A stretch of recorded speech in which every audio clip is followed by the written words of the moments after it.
नमस्कार मित्रांनो, आज आपण खिरडी इथे परत गणेश मारोजे सरांच्या शेतामध्ये आलो होतो मित्रांनो. इथे याचं प्रमुख कारण बघितलं, समोरील जो प्लॉट बघत आहे मित्रांनो, हा संपूर्ण आपल्या ट्रीटमेंट चालू मित्रांनो.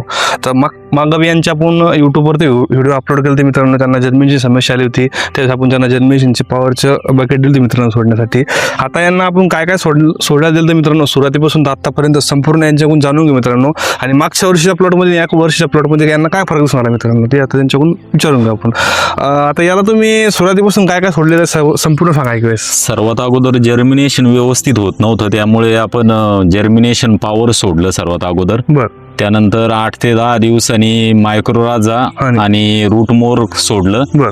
त्यामुळे त्याचे मुळं मजबूत झाले, मला लक्षात आलं लगेच.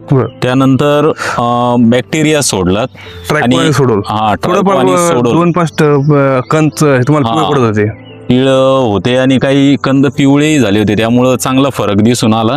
त्यानंतर स्टंपची फवारणी घेतली तुम्ही विचारू. एक स्टंपची फवारणी घेतली आणि जम्बो 2 लिटर एकरी सोडलं ड्रीपद्वारे. त्यामुळं 25 पण सोडलं आपलं. 25 सोडलं, त्यामुळे स्टंपची जाडी चांगली झाली आहे. स्टंप एक्सपर्ट ना काय फरक पडला तुम्हाला? किती दिवस झाले मारून त्याला स्टंप एक्सपर्ट? आता 15 दिवस झाले, होत आले असेल 12 दिवस साधारण. 10-12 दिवस. काय फरक पडला स्टंप एक्सपर्ट? स्टंप जाड झालेत, त्याच्यामुळे पानामध्ये पान चवडे झालेत आणि उंचही दिसत आहेत. त्याच्यामुळे पानांची वाढ चांगली झाली, रुंदी चांगली झाली आहेत आणि एक कलर आलाय प्लॉटला, एकदम टवटवीत होऊन गेला प्लॉट ग्रीनरी प्लॉट मध्ये. मागच्या वर्षी असा होता प्लॉट आपला? मागच्या वर्षी असा नव्हता प्लॉट, स्टंप एवढी जाड नव्हती माझे. म्हणजे प्लॉट चांगला होता मागच्या वर्षी, पण स्टंप नव्हती. यावर्षी स्टंप चांगले आहेत, जे फुटवे निघताय त्याची जाडी चांगली आहे, त्याच्यावरून लक्षात येतंय की त्याला जे आवश्यक पोषण आहे ते मिळतंय यावर्षी. बरोबर आहे. बघू शकता मित्रांनो, हा एक 50 दिवसाचा प्लॉट आहे.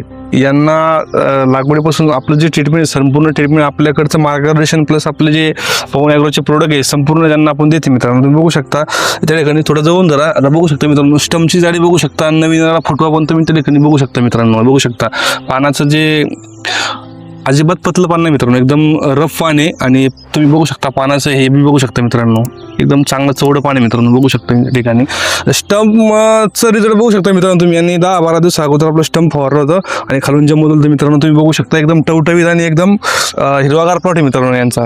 जर तुम्हाला असा प्लॉट हवा असेल मित्रांनो तर तुम्ही आपल्या पवन ॲग्रोचं ट्रीटमेंट एक वेळेस आवश्यक वापरा मित्रांनो. तुम्ही बघू शकता आता त्यांना आपलं पुढचं जे ग्रेड आहे खताचा, त्याच्यामध्ये आपण त्यांना आपले जे बॅक्टेरिया जसं की अझोटोबॅक्टर झालं, PSB झालं, हे बॅक्टेरिया त्यांना सोडण्यासाठी देते मित्रांनो. आणि आपलं जे 10-54-10 आहे हे ग्रेड पण आपण त्यांना सोडण्यासाठी देते मित्रांनो. आणि वरून मातीच्या ज्या वेळेस त्याला मातीची भर द्यायची, त्यामध्ये आपण त्यांना जसं की 10-26-26 असेल किंवा 9-24-24 असेल, यापैकी पर्यापैकी कोणतं पण खत आपण त्यांना इकडे 2 बॅग आणि आपली एक 53 किलोची जी मायक्रोन्यूट्रनची किट आहे ही पण त्यांना देते मित्रांनो आपण त्याच्यामध्ये टाकण्यासाठी, जेणेकरून मातीच्या भरीच्या वेळेस जर दाणेदार स्वरूपामधले खत पिकामध्ये गेले तुम्हाला त्यासाठी जर जास्ती दिवसपर्यंत काम करते मित्रांनो. अशा प्रकारे आपण त्यांना नियोजन देते मित्रांनो. आता तुम्ही बघू शकता आता मुळाचं डेव्हलपमेंट बघू शकता, नवीन फुटवा पण बघू शकता मित्रांनो तुम्ही. अतिशय चांगल्या प्रकारचं डेव्हलपमेंट झालेलं आहे. त्यामध्ये तुम्हाला आता मुळाचं डेव्हलपमेंट पण दाखवतो मित्रांनो आणि खालचा खडा पण दाखवतो. आता तुम्ही काय करायला, जवळपास 60 दिवस झाले, 60 दिवस आसपास आला की फुटव्याची एक बकेट आपली सोडून द्या खालून. म्हणजे नवीन फुटवा आहे ना, फुटवा प्लस फुटव्याची बकेट त्याला खालून सोडून द्या. बघू शकता मित्रांनो मुळाचं डेव्हलपमेंट बी चांगल्या प्रकारे आहे. बघू शकता मित्रांनो मुळाचं डेव्हलपमेंट बघू शकता मित्रांनो आपण. यांना स्टंप आणि जम्बोची रेट पण बघू शकता मित्रांनो.